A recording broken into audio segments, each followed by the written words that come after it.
Bueller. Bueller. Welcome to another episode of Codo Cinema, the podcast show where I talk about movies. I'm your host, Mark Codo, aka Codo Man.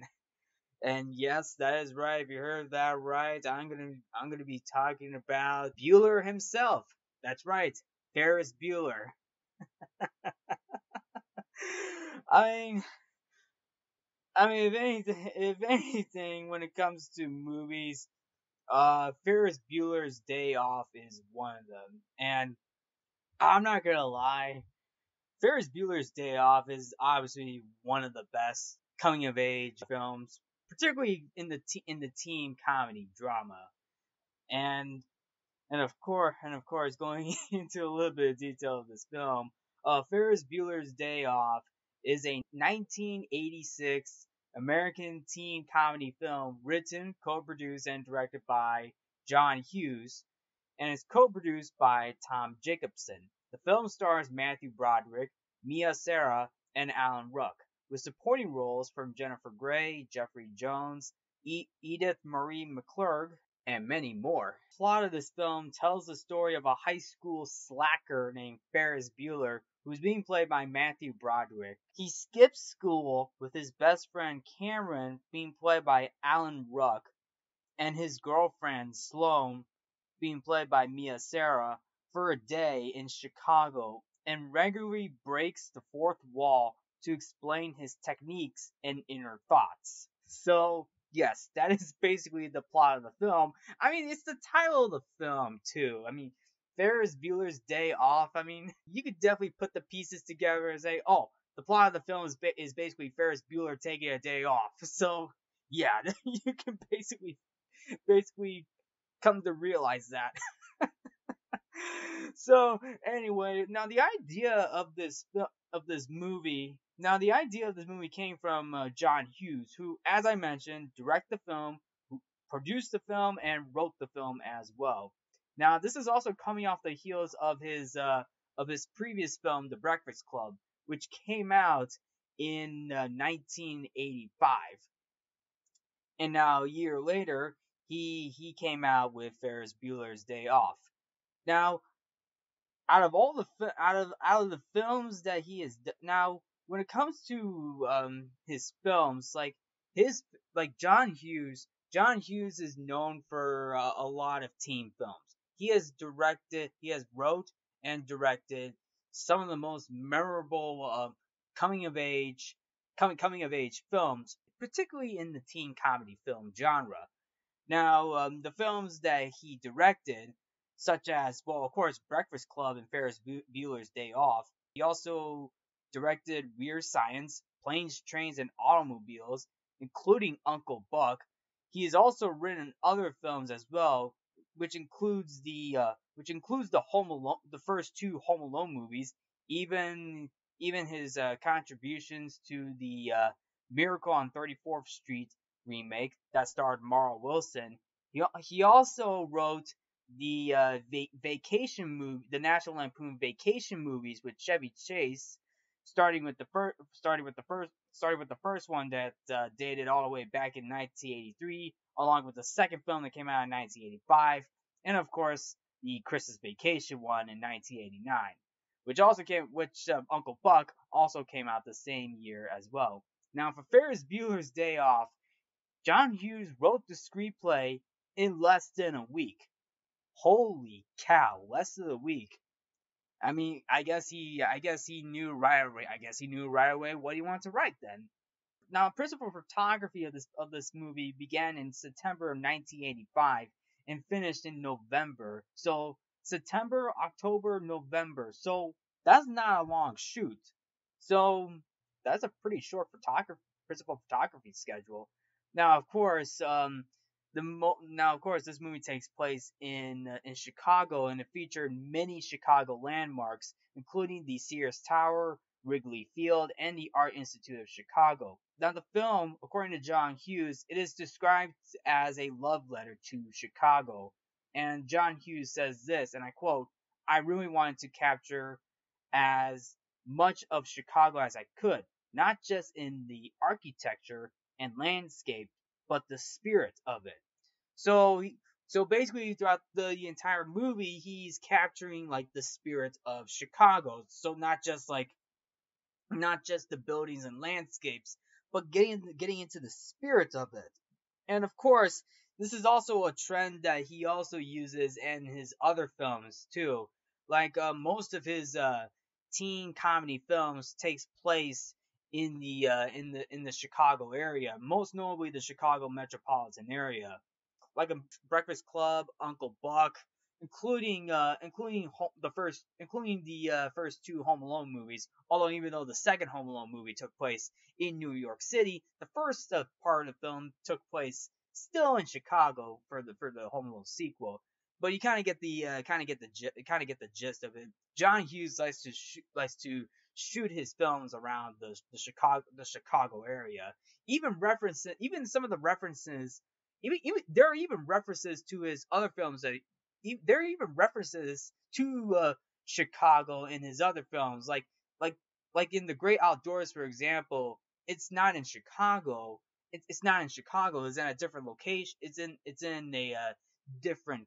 It's in a different location and state. But of course, there was a reference to there was a reference to it. The same could be said with the National Lampoon. The same can be said with the National Lampoon Vacation movies too. Like the first part of the movie takes place in like in Chicago, but then later on in the movie it takes place in different locations. So there's some hidden reference. So there's some references to it. So John Hughes likes to use Chicago a lot in most of his films.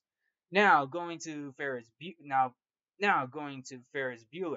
Um, I now to now going to Ferris Bueller, I'm gonna give my brief background on the movie. I I was first introduced to Ferris Bueller when I was still in school. I was in I would say like I was still in my teens at the time.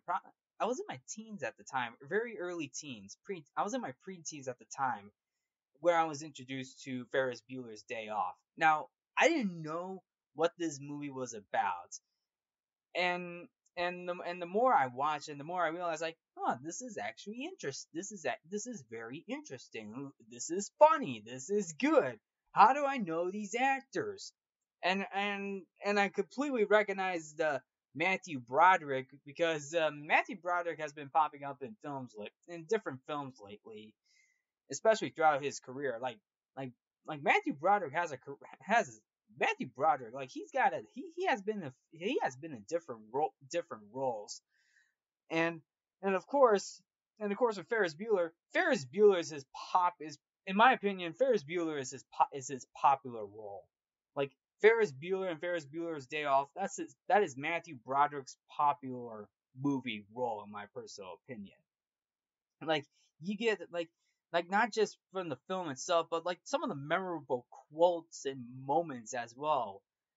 Like like life moves pretty fast. You know, stop, look around once in a while. You might miss something. And of course his fourth wall breaking moments, like oh man, like right out of the gate, like right out of the gate, like he's basically your narrator of the film, and of course he's not the and of course Ferris Bueller is not the only film that can easily break the fourth wall. Deadpool did that too in his own movie as well. Ryan Reynolds, Deadpool, he breaks the fourth wall as well. Even the comics did it first as well. But with Ferris Bueller takes it to a whole nother level in this movie. Now, as I mentioned, the film came out in 1986, June 11th, 1986, and it was distributed by Paramount Pictures. And when the film was first released, it received critical acclaim from critics and audiences alike, who praised Matthew Broderick's performance, the humor, and the tone. The tone is pretty light, but the humor in this film is funny. It's so funny. The humor, the jokes, the humor, the jokes, and the characters as well.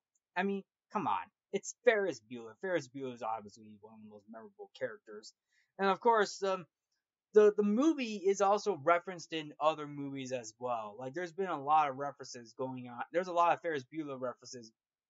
Like they reference Ferris Bueller a lot in the media, particularly in movies, TV shows, and other points of media. And and of course, Deadpool, the first Deadpool movie also poked fun of Ferris Bueller as well, particularly the end credits scene where everybody stayed after the credits to see a post credit scene, and then the scene where Ferris Bueller pops his head open and he's like, "You still here? It's over. Go home." Deadpool did that too. Deadpool took that scene as well, and of course, it went into a different direction to tease the second Deadpool film, and I thought that was pretty funny. Then I realized, oh, so that's a reference to Ferris Bueller's Day Off. So I was like, yeah, that's basically it. so so anyway, so anyway, I'm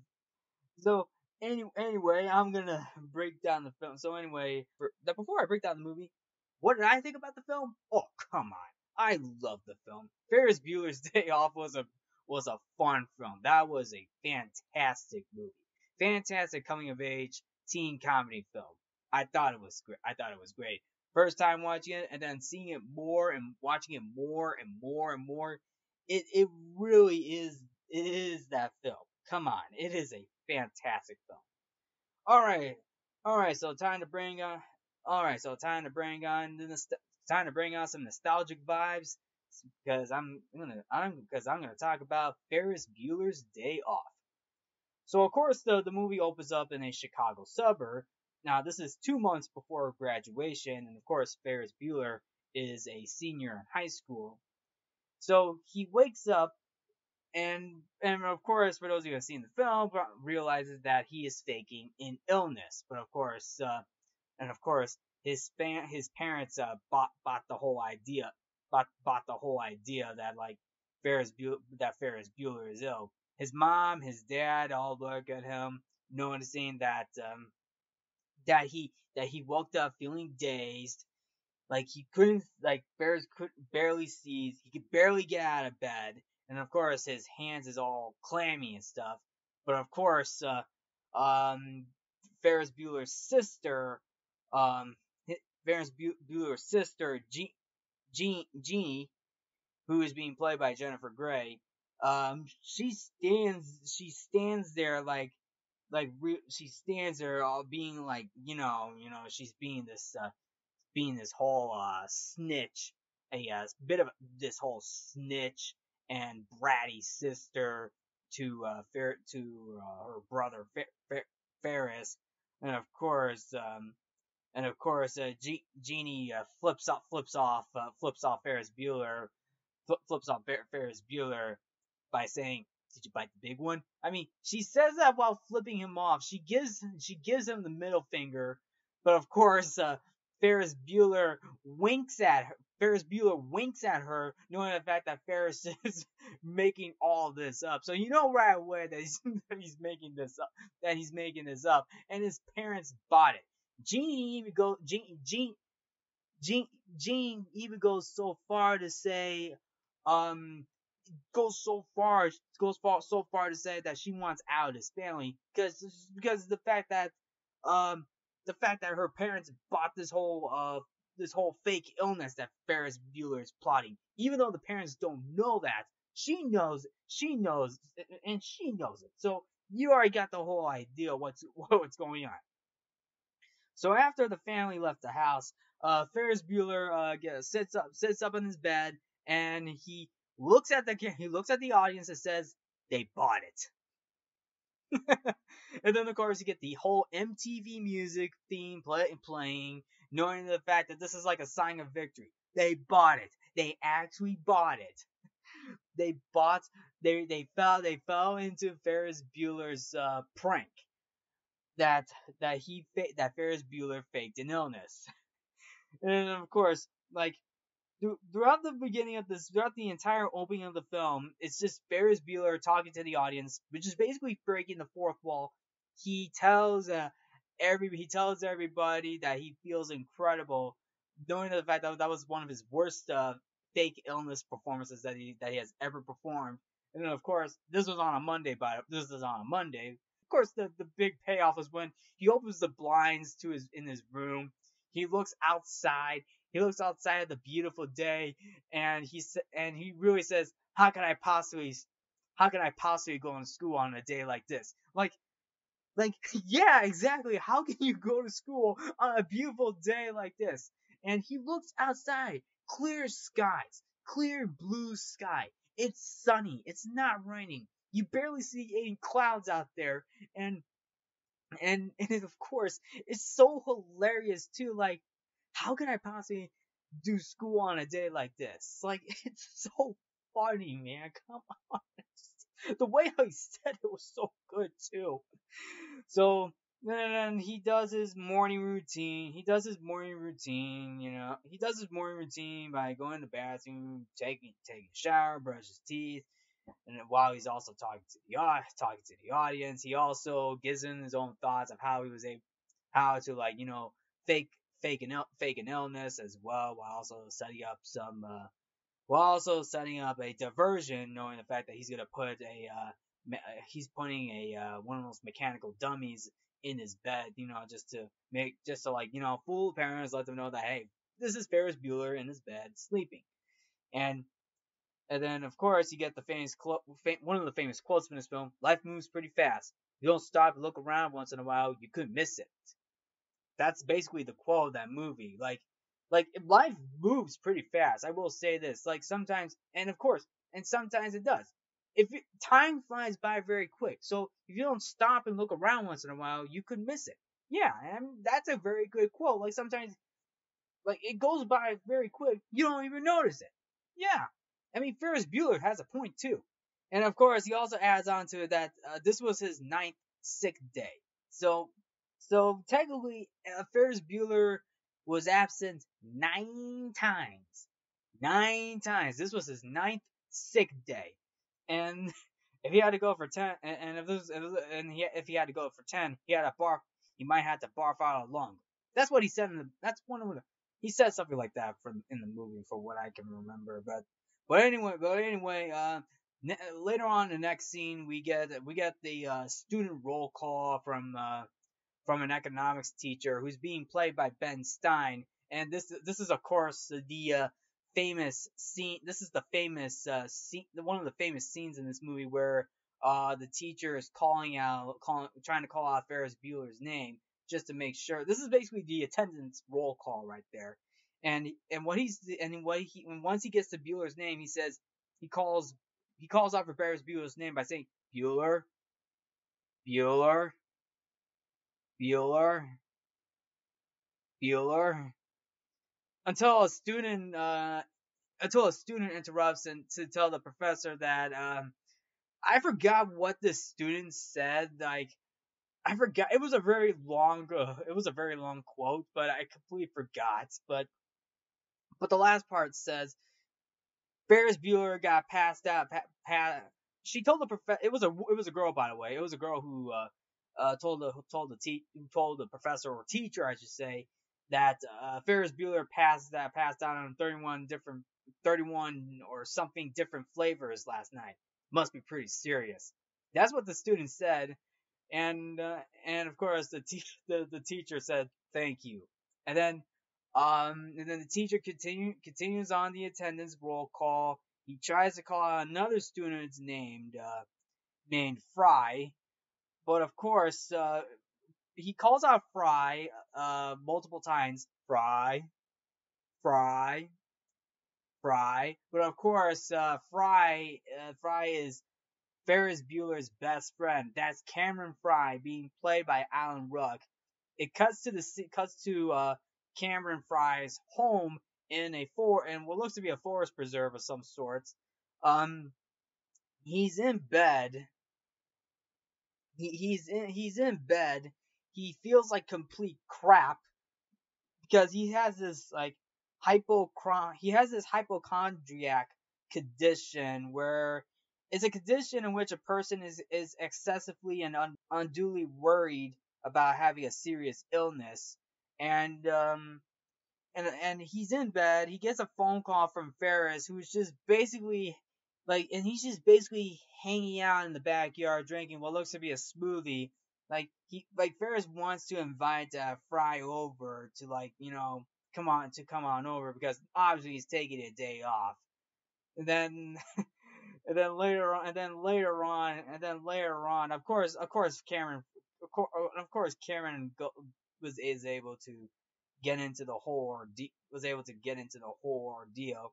And one of my favorite jokes in that movie was when Ferris Bueller cuts to the audience about Cameron and says, I'll bet you any money that Cameron is sitting in his car right now trying to think about coming over to coming over to the house. Then the scene cuts to Cameron sitting in the car thinking over what he's gonna do next. That got me to laugh, and I'm pretty sure it did when it first came out. Cameron is in his car. He sits in the car and he's like, okay, you know what? I'm gonna do it. He tries to start the car. But I, but it really doesn't. It doesn't really. I think it did. I don't really know if it did. I think the car broke down of some sort. I mean, I don't know. I think it's. I think. I mean, the car. He was trying to start the engine. Of course, it didn't go. So something was probably up. Something was probably up, and then something was left for the audience to decide. So of course, so then, Ferris gets different phone calls. He phone calls different students at the school. Like one student who is basically a freshman. Ferris drops that to the audience. He tries to help this freshman to get out of summer school because I mean like why would why would he go to summer school? Even when that one student, even that one freshman said, "Yeah, I can't survive summer school. I can't survive summer school without Ferris." Ferris is trying to help him get out of summer school, and then another student comes in to talk to Ferris about hanging out, but of course, this one student is worried that Ferris's condition was going to be serious, although of course, knowing Ferris Bueller faked an illness. But of course, I mean, it's Ferris Bueller. It's the scene speaks for itself. This scene speaks for itself. so, then later on, in another scene, Ferris's mom is at her office. She gets a phone call from the dean of students, from the dean of students himself, Edward Rooney, who calls the mom's office, because back in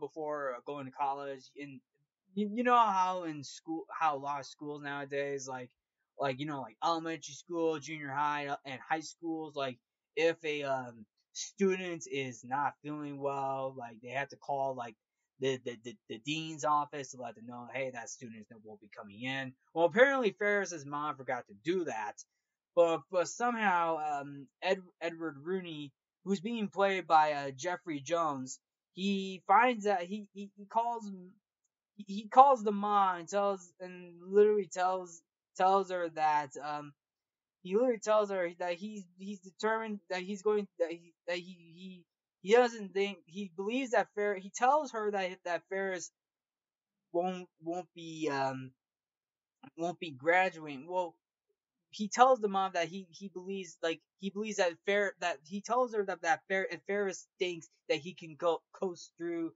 this semester, he is sorely mistaken because Ferris Bueller was absent 9 times. So this is, like I said, this is his ninth sick day. This is Ferris Bueller's ninth sick day, and he's been absent 9 times. He tells the mom about it, but of course that changes when the numbers started to count down from 9 all the way to 2, and of course Ed Rooney sees all of it while he's talking to Ferris's mom. But of course, what we all know, that was Ferris Bueller who hacked into the school's computer by using a computer of his own that he got from his parents. And this is also another funny moment too, because at the scene, because after after Ed Rooney sees all the days count down from 9 to 2, the scene cuts to Ferris the scene cuts to Ferris, who breaks the fourth wall again,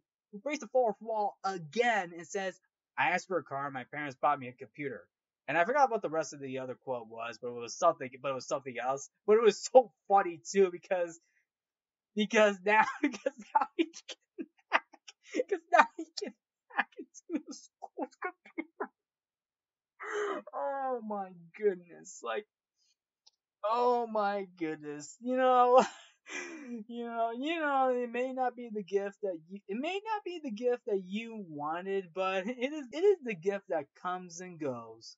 And then of course, cutting back to Edward Rooney again. He starts to freak out. He calls out one of his coworkers named Grace, who who he calls out to Grace, who's being played by Edith Marie McClurg, who's basically sniffing out this whiteout stuff. It's like she's sniffing it, and then like he tries to get Grace's attention. She doesn't hear it, and Ed Rooney screams, "Grace! Grace!" Like Ed Rooney's freaking out because he realized that Ferris Bueller hacked into his computer. He keeps screaming, "Grace!" And then, of course, Ferris's mom even says, like, of course, hey, you're gonna have students ditch school, but to be honest with you, Ferris Bueller is a sick boy. Cuts to another scene of Ferris Bueller trying to play a clarinet. Doesn't work out pretty well, and then the reason why, because Ferris Bueller never had one lesson to play clarinet. And then later on, you get the whole you get the teacher again that Ben Stein plays, and he presents his old school presentation old school lecture to the students about different economics of some sorts, and then all the students are bored out of their minds, realizing like, what is this guy talking about? Why am I even listening? Why am I even listening to this teacher? But also, of course, hey, that is your typical teenage days of school, and of course, yeah, if you know what I'm saying. Later on, back at the dean's office, you get Grace and Ed Rooney discussing like the whole Ferris Bueller situation. Like Grace realized that Ferris Bueller is very popular. He is a popular student, even though, yeah, he does fake illnesses, but he is a popular student. Which is why Ed Rooney wants to stop Ferris Bueller, because he wants to expose Ferris Bueller's antics of why Ferris Bueller should not give out bad ideas. And I'll be honest with you, I mean, I can understand where Ed Rooney's coming from. Like, yes, like I can actually understand that, like, because there are students who are troublemakers too. I mean, believe me, there are students who do get in trouble, but there are also students who get in trouble but also get away with certain things.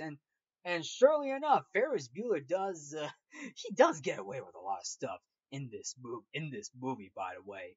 But also at the same time, the movie goes so far with Ed Rooney's character, like Ed Rooney even stalks Ferris Bueller, sure, yes, sure, yes, like a couple of things.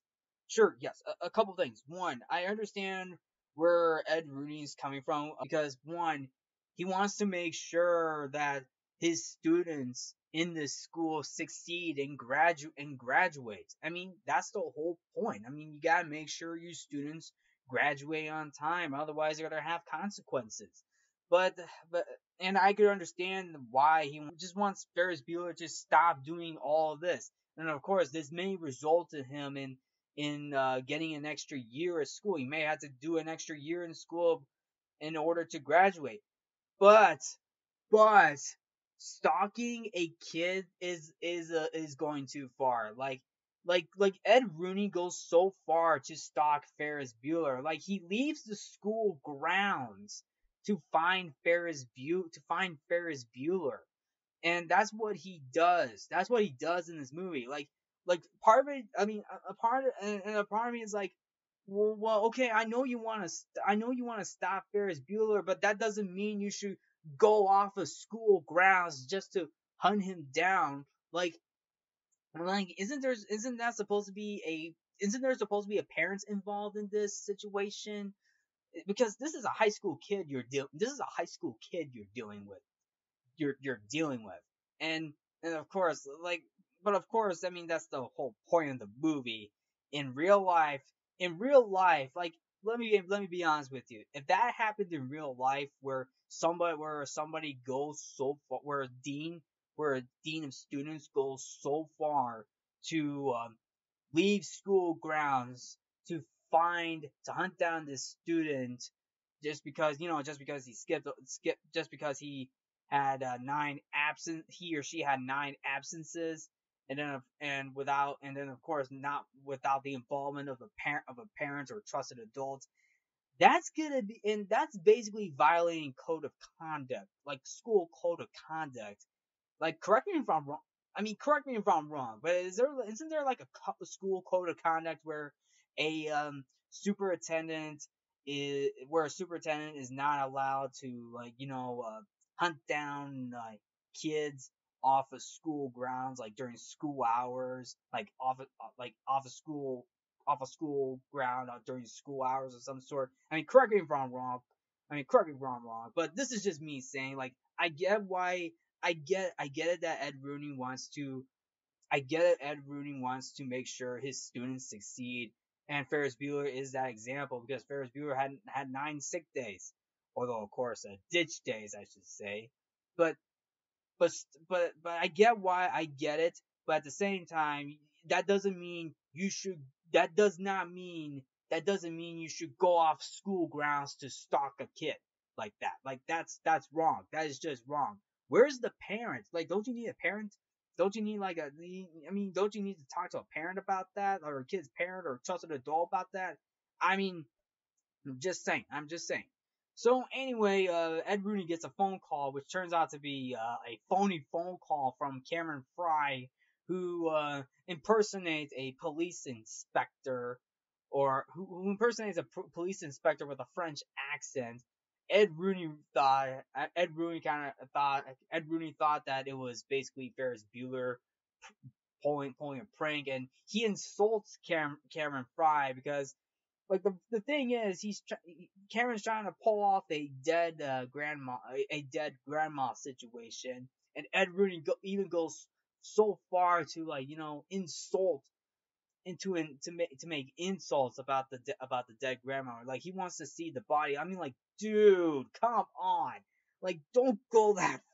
Oh my goodness, why would you go that far, man?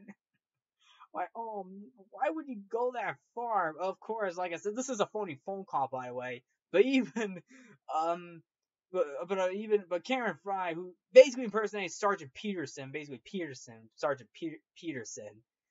and and Ed Rooney comes to realize that after Grace gets a phone call from Ferris Bueller, like like she tells Ed Rooney that Ferris Bueller's online too. Ed Rooney, eyes wide up, realizes that Ferris is on a different line, and doesn't realize that he's talking to the real deal.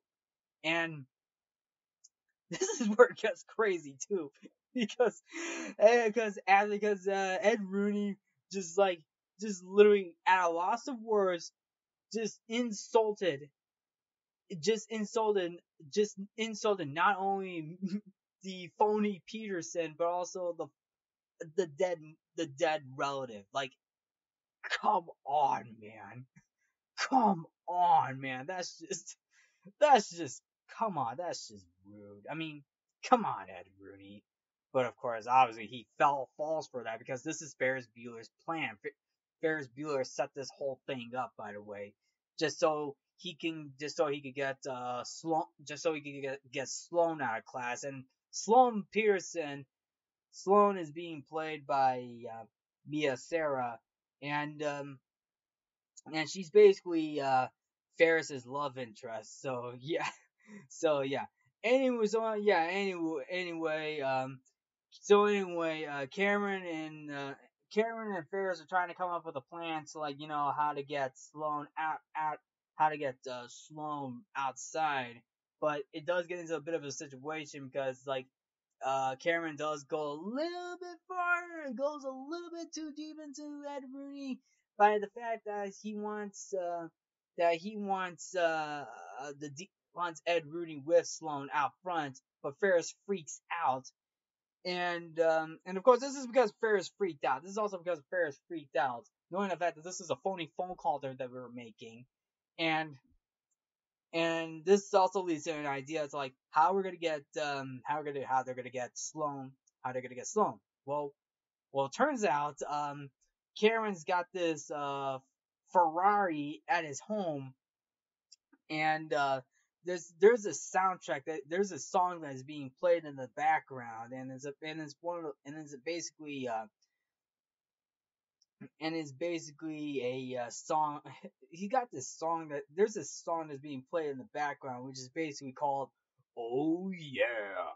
Like once because this is basically the theme of the Ferrari that is being put that is being shown in this movie. Like Cameron's dad owns this Ferrari. It's a 1961 Ferrari 250 GT California Spider, and it's literally a pretty good car. It's a pretty good car, and that song, oh yeah,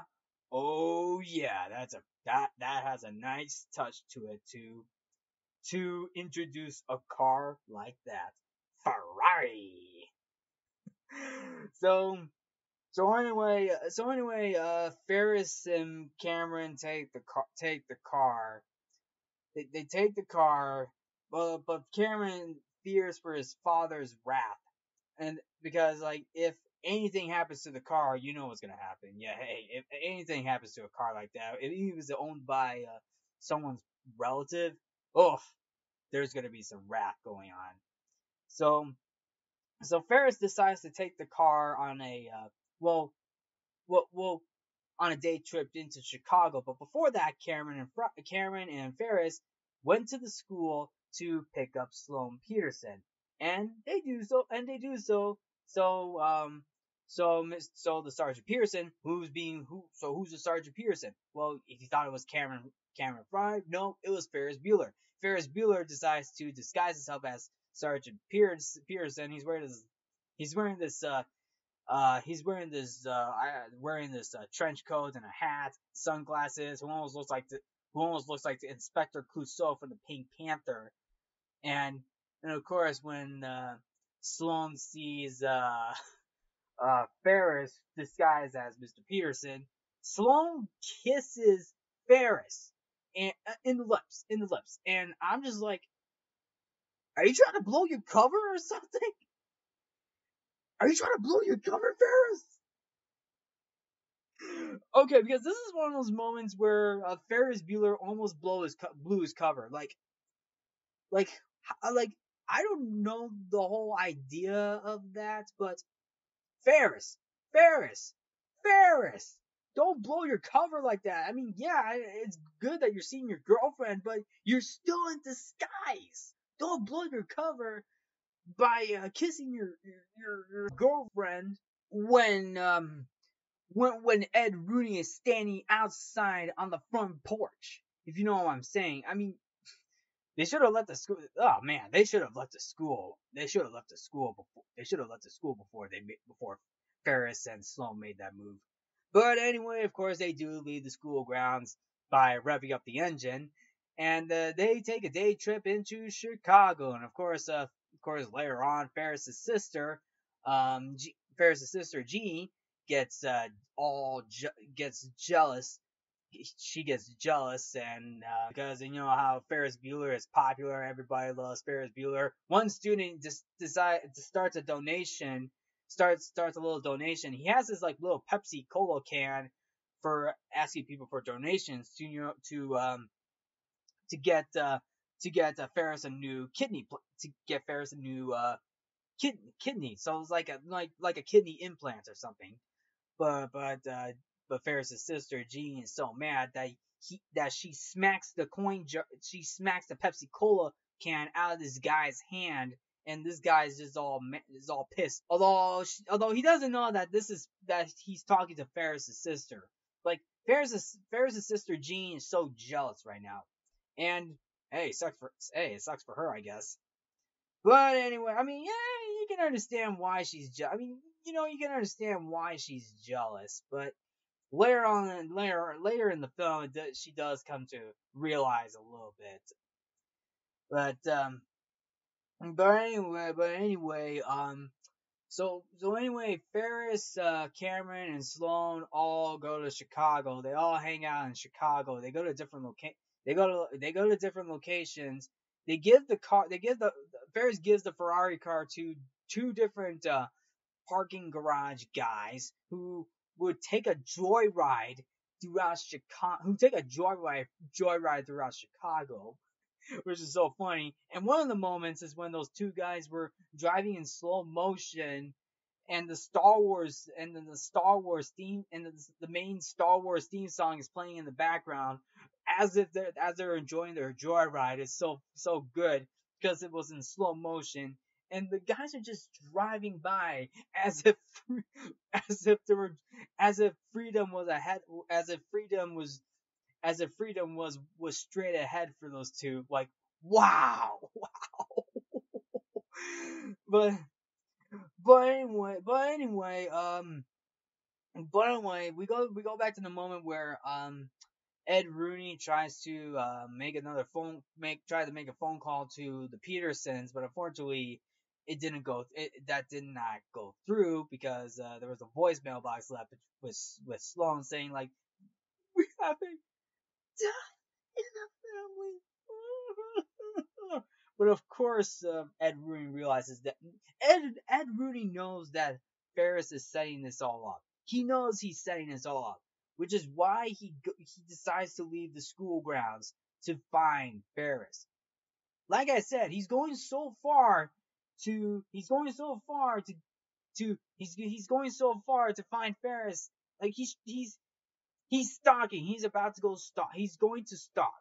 He's leaving school grounds to stalk on Ferris. Like that's what he's doing. That's what he's doing. And he does. And he does so. He goes into the downtown area of Chicago to find Ferris Bueller. Like he's going in detective mode. He stops by at what appears to be an arcade game. He sees what looks to be Ferris Bueller, but it turns out, that is not true because when Ed it stands behind this guy who looks like Ferris, he literally says he's like, game's up, Ferris, your ass is mine. But it turns out it's not Ferris. It was somebody else. It was a woman. Like Ed Rooney confused this one person who thought she was Ferris, but no. Like, no. And he gets like Pepsi, and this girl spits Pepsi into his face into this girl like takes a sip of Pepsi and she spits it through her straw into Ed Rooney's face. Like she doesn't know who this guy who she doesn't know who this Ed Rooney dean of students teacher is. Like she doesn't know who that guy is. Like, really? And then the next moment, like he's at the front desk of the kitchen where there's a Chicago Cubs game being played on TV, and Ferris Bueller is being shown on TV catching a baseball. He literally stands up for joy after catching the ball.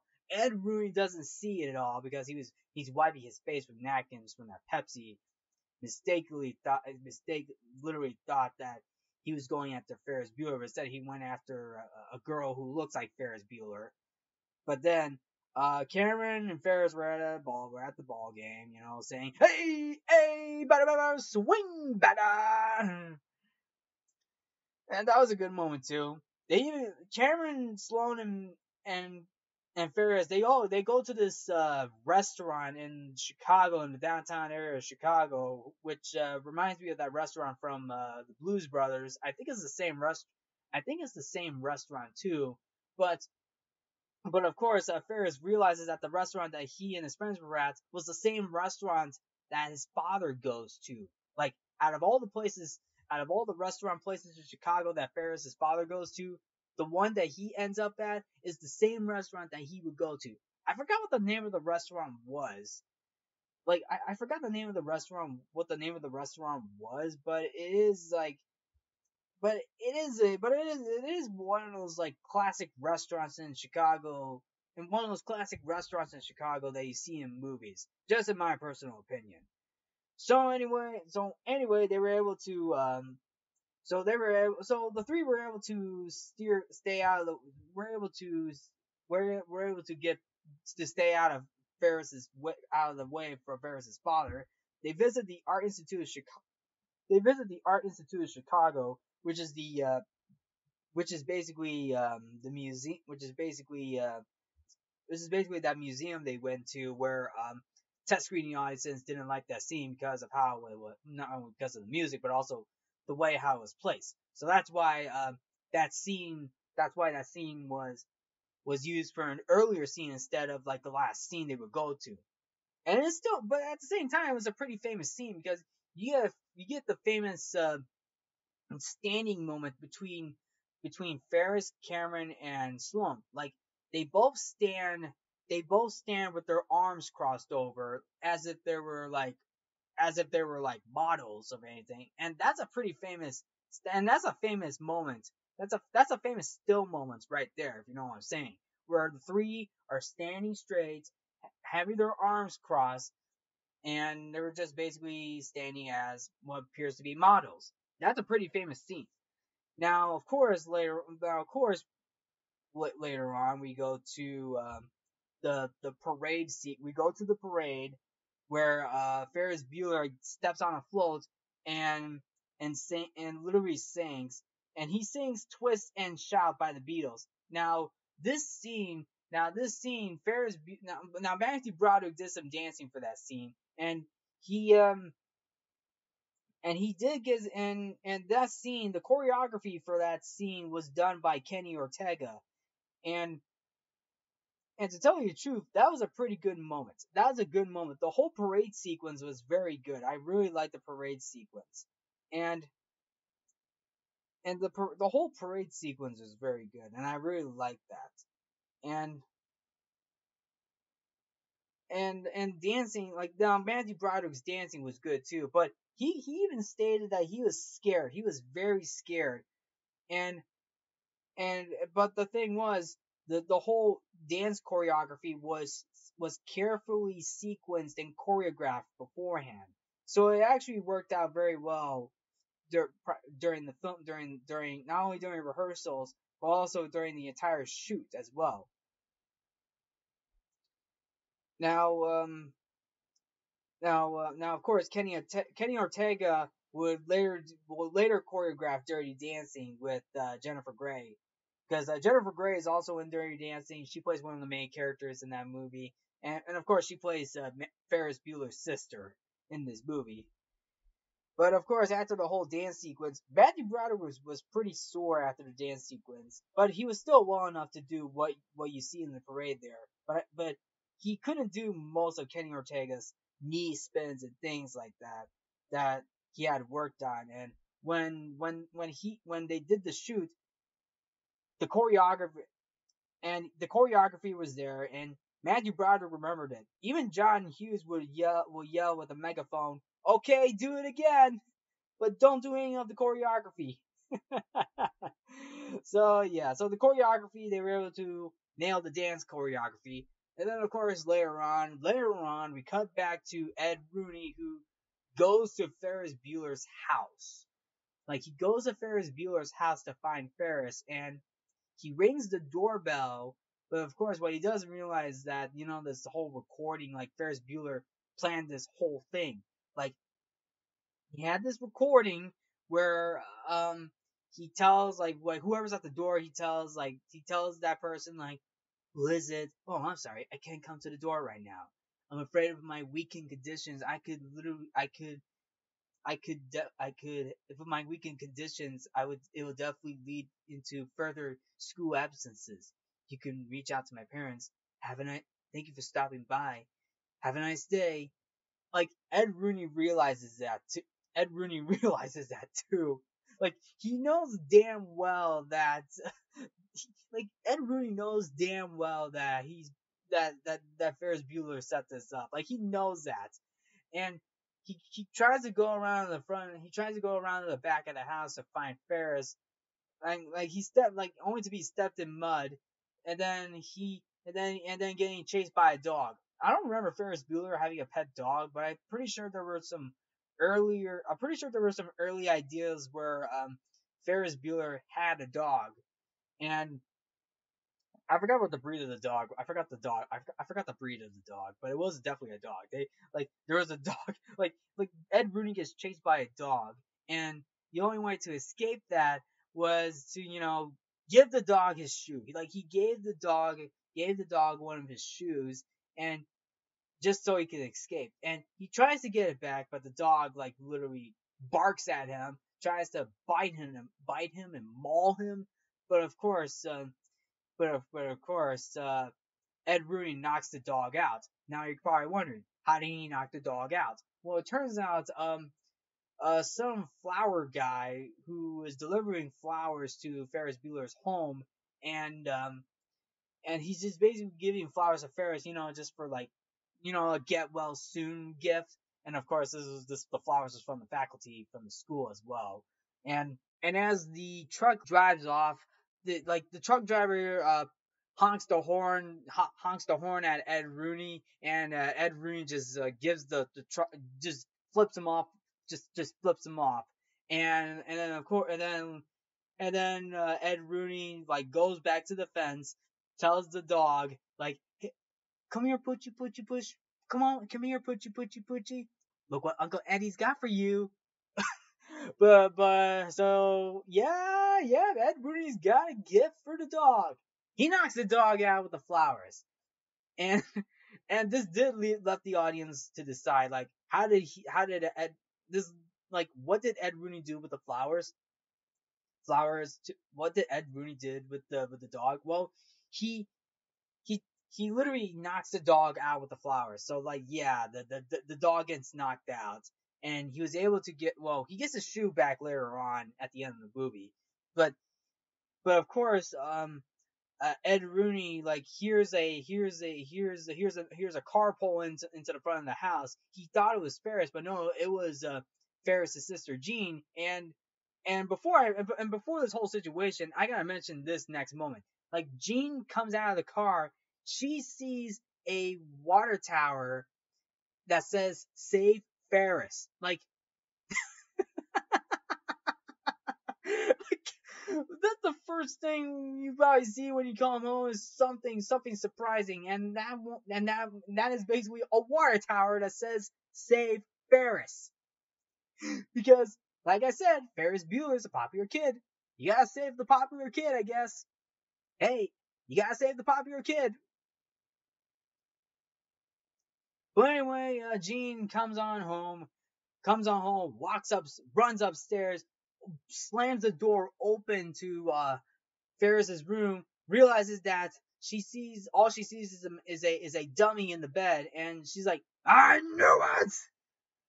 Like, she knows Ferris faked the illness, and then she tries to call the mom, but of course the mom's at work. I mean, Jean's being a little being a little crabby pants right now. But of course, Ed Rooney walks into the house, and trying to find Ferris, but actually he finds Ferris's sister. But then Ferris knocks out Ed Rooney, but actually Jean knocks out Ed Rooney by kicking him in the face. She runs back upstairs, thought that Ed Rooney was an imposter or a stalker or just some criminal. She calls the police station, and like she tries to tell the police station that she sees this man in the house. She doesn't want to get violated. Like she tells the police that her last name is Bueller, and then the police station. But the thing is, like, it was obviously the police chief. The police chief the police chief thought, like, he hears the last name Bueller, and this police chief, the chief, just like, oh, I hope your brother's feeling better. And Gene's like, look, I know, and Gene's like, look, it's real nice it's real nice that you all care for my brother and hope that my brother is feeling better. But listen, I really need help. I really need help. She's freaking out right now, but of course the police chief goes into a bit of a rant and hangs up on her. But of course, this did end up being a phony phone call because I don't know. Now I'm not a now I'm not a I'm not a police now I'm not a police expert, but I believe making a phony phone call to the police station is not a good sign. That is not a good sign, which which obviously explains why Gene is taken to the police station at the end of the movie. Now, of course, before that, Gene tells the guy who's basically Ed Rooney to get out of the house, telling her that, hey, I called the police. You better run. You better run. You better run. You better leave the house right now. Ed Rooney does leave the house, although he leaves his wallet behind. But he tries to go back to his car, but his car gets towed away because Ed Rooney parks right by the fire hydrant, and the tow truck came. It took his car away. So Ed Rooney's got no ride. He's got no ride. Yeah, that's what happens when you that's what happens when you park your car by the fire hydrant. You'll get towed away with that many tickets. Sucks for him, I guess. Okay, so but anyway, another scene later, Gene hears a doorbell ring. Jean hears the doorbell ring. She thought it was the police, but it turns out it was some people from the health department, who's basically who basically has this female singer who's singing this song about, like, trying to help make Ferris Bueller feel better. But of course, that's not the case. But of course, of course, Jean just slams the door on her, and including the other people who are standing in front of the door. But later on, we cut back to Chicago. We see Ferris Bueller and his buddies driving in the Ferrari again, and this comes to Ferris's realization that the two guys took the Ferrari and drove all over Chicago, knowing the fact that the miles on the odometer went up, and Cameron freaks out. He freaks he literally screams like hell all over Chicago. And the way how it's edited, it goes back and forth between the buildings, the landscapes, the architecture during this whole scream from Cameron. That is so insane. He freaks out, and he remains that way he remains that way up until the pool sequence where Ferris and Sloan are hanging out by the pool. And I'm pretty sure this is at Sloan's house. This is probably at Sloan's house, I guess, if I'm gonna have to guess. So they hang out by the pool. So they hang out by the pool side, or it could be Cameron's house too. I mean, it could be one of those houses. So they hang out by the pool side. Um, and Cameron comes back to his senses, and and then later on, they try to figure out the whole car situation, how to, like, reverse the miles back on the odometer. And also I'm not a car expert, but I don't know how to. I don't think, but I don't know if it's possible to turn back the miles on the odometer from, like, let's just say 4,000 miles back to zero. I mean, I don't know how that works. So, but of course, Karen is all is filled with anger and rage to the point where to the point like he never stands up for his father's wrath, but of course he took his anger out on the car and he hits the car so hard it creates a dent, and he even goes so far as to destroy the car. Like the car is still in reverse. The car reverses itself off the cliff of the house. It breaks through the window and lands in a ditch. Destroyed. Total. Goodbye. Oh no. The car is destroyed. The Ferrari is dead. Cameron killed the car. So then, Ferris tries to take the blame for it, because Cameron's father doesn't like Ferris as much, but he wants to try to take the blame for it. But Cameron steps in and says, "No, no, I'm not gonna let you do it. I'm gonna take it. I'm gonna take the blame. I'm gonna just sit down with him, have a little chat, and just tell him about the whole situation." I mean, hey, I mean, like, even Ferris says, "But you could have stopped me." I could have. I mean, it is impossible to stop the Ferris Bueller. So, yeah, it is impossible to stop Ferris Bueller. Even though Ferris Bueller almost got caught multiple times in that movie by his father, Ed Rooney, and then yeah, yeah, and then yeah. So then later on, we go to the police station where Jean is at the police station, like, and then she sits next to this guy who's played by Charlie Sheen, by the way. Charlie Sheen's in this movie, by the way. He's at the police station. Charlie Sheen's character, his name is Garth Volbeck, who's basically considered to be a boy in the police station. He got in trouble for drugs. Like, he thought Jean was in for drugs, but no, it turns out that Jean, as I mentioned, Jean made a phony phone call to the police station, and she got taken over to the police station. And both Jean and Garth had a conversation, and they talked for a while, and like she's been focusing more on she's been focusing on trying to stop her brother rather than thinking about herself. Like this whole situation, like Charlie, like Garth was able to help Jean out a little bit, but Jean doesn't buy it as much. This does lead to funny moments where Jean's like, if you mention Ferris's name, if you mention Ferris again, you'll lose some, you'll lose something. And then Garth is like, "Oh, so you know him?" She makes a fist, cracks a knuckle, like as she is ready to beat up Charlie Sheen. Oof. But that doesn't happen because later on, when Jean's mom shows up to the police station, she talks to the police chief, or the sheriff, I should say. It's probably the sheriff. Like, they both talk for a little bit, realizing the whole situation. And even the sheriff is like, or police chief, I should say, is like, "Oh, I hope your son's feeling better. Tell him all the guys at the station are rooting for him." And hey, that's a nice compliment. That's a nice little compliment. Hey, the entire police station loves Ferris Bueller, I guess. So then, so then in the background, while that's happening in the background, Jean and Garth are basically making out, and the mom is mad at Jean, so she takes her home.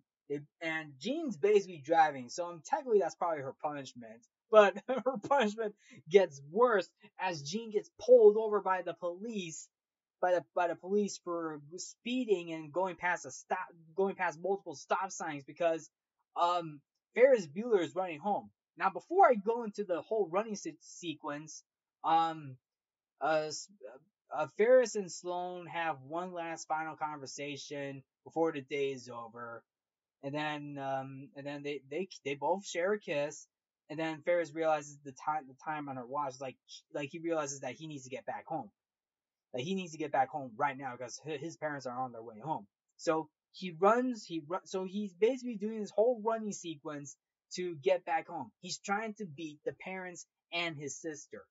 So his whole running sequence is just basically Ferris Bueller Ferris is beating the clock.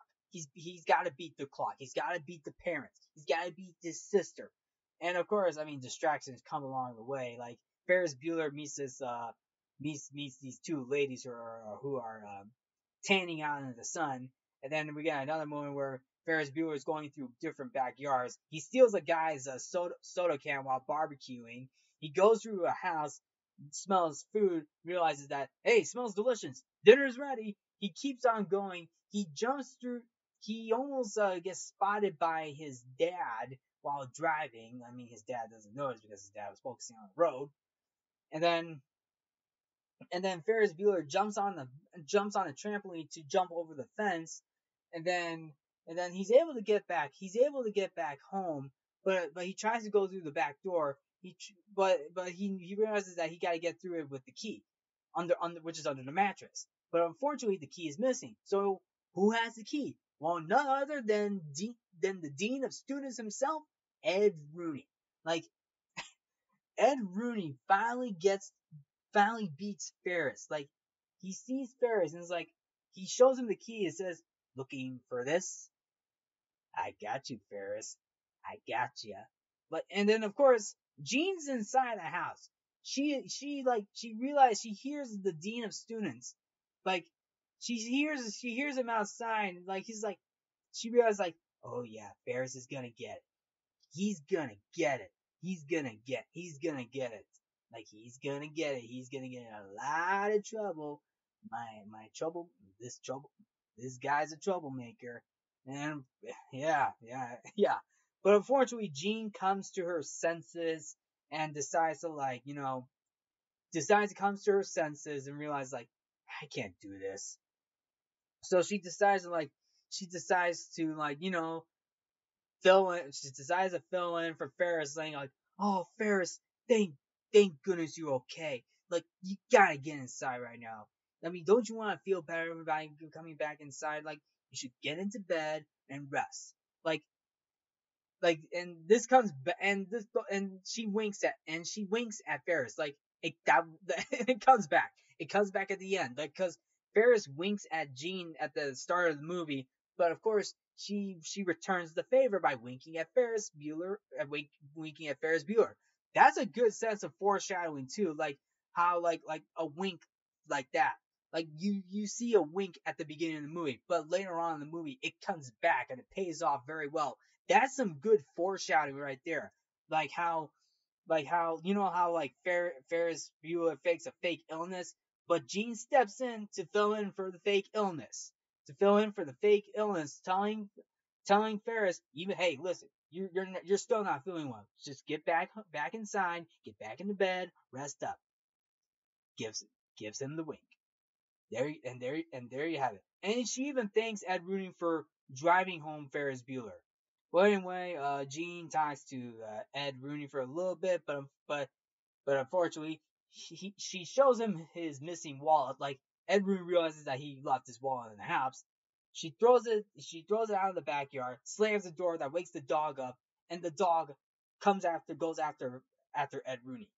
Ferris Bueller goes back upstairs to his bedroom to rest up, and then like he realizes the parents are coming in, but when it turns out that he left his stereo on, the stereo is basically his snoring machine. He had that for the entire film, just to let just to fool the parents and know that Ferris is sleeping and snoring. So he's able to stop that by throwing a baseball that he had at the Cubs game. He throws the ball at the stereo to turn it off, and then that's it. And then the rest is history. The parents walk in, check in on Ferris to know that Ferris is feeling a little bit better, even though he's still warm. Knowing that Ferris is feeling a little bit better, and that's basically it. And then the movie ends. This whole scene ends with Ferris Bueller saying this quote again from the beginning of the movie.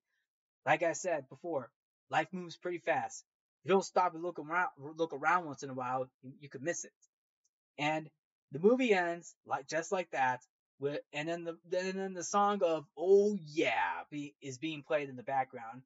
And during the credits, there is a scene where Ed Rooney, who is literally defeated, His clothes are ruined. His suit is ruined. His face is all busted up, including his leg and shoe that he had. Like, it's all busted up from the dog. And of course, getting beat up by Gene and stepping in the mud. Like, he's all beaten up. There's this bus driver that comes by and finds Ed Rooney, who offers him a ride. And at one point, Ed did not rejects it, but decides to get on the bus anyway because Ed Rooney doesn't have his car anymore because the car got towed away. And he sits with the students, and all the students are literally like, "What is up with this guy?" Like, yeah, yeah. Like, Rooney is defeated. Like, he feels defeated. Like, he fails to stop Ferris Bueller, but at the end of the day, knowing the fact, like, he's defeated, humiliated, and injured. He goes on the school bus to get a ride back home, and that's it, and that's basically it. And of course, for those who have stayed during the credits, there is a post-credit scene where Ferris Bueller looks into the camera and tells the audience, "You still here? It's over. Go home." And that's it. That's it. That is Ferris Bueller's Day Off. Boy, oh boy, I'm going to tell you this. That movie to this day still holds up very well. Like, the story and humor of this movie is very good. And I know it's surprising that this film was going to be different than I thought it was going to be. Most notably in the runtime. Like, the runtime of being a 2 hour and 45-minute movie, that is way different. But I think for what we got, in the final cut was actually a lot better than before. And that's all in thanks to John Hughes and the editor Paul Hirsch. They both did a fantastic job of putting this film together. Matthew Broderick did a fantastic job as Ferris Bueller. Like, this is his famous role in my opinion. This is his famous role in my opinion. Like, he owned that role. Even the supporting characters are pretty good too. Ed Rooney being played by Jeffrey Jones. I mean, Jeffrey Jones did a fantastic job as Ed Rooney. Even Jennifer Grey as Ferris's sister was pretty good too. Like, she was a good sneaky bad sister to Ferris, but of course comes to her senses at the end of the movie. So there's a little bit of a turnaround right there.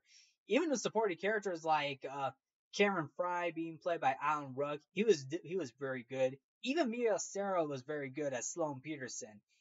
Ben Stein as the teacher, like the economics teacher, like, that's obviously good. He did a fantastic job playing the economics teacher, saying Bueller. I mean, what else is there to say about this film? I say this film is very good. John Hughes did a fantastic job with this movie, and to this day, it still holds up to this day.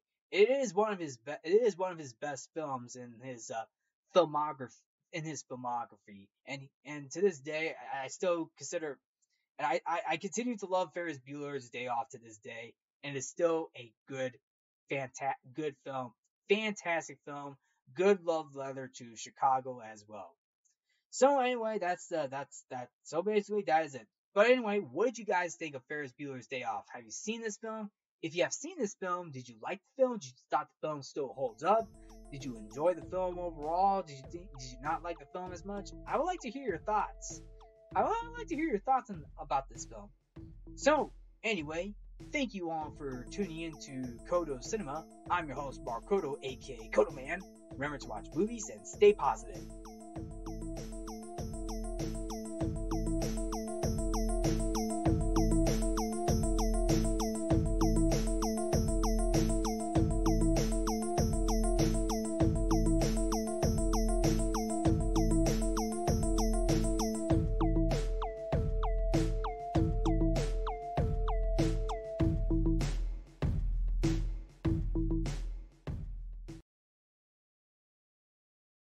You still here? It's over. Go home. Oh, you're expecting a teaser for the next episode of Codo Cinema. Well, I'll tell you this. I'll tell you this. The episode that I just did, this was episode 149. But to tease my next episode, the next episode will be episode 150. Now, I'm not going to tell you what film I'm going to talk about, but I will tell you this. It's going to be a good one. This is to honor my 150th episode of Codo Cinema. But the film, no, I'm not gonna say the title of the film, but it's gonna be a Disney film. It's gonna be a Disney film. So it could be a Disney film from from it could be a Disney film from today or even from the classics. So, but I'm not gonna tell you which film it's gonna be. But I but it will be some but it will be special. It will be a special one to talk about. So there's a little something to tease for my 150th episode of Codo Cinema, which will be coming soon. So go.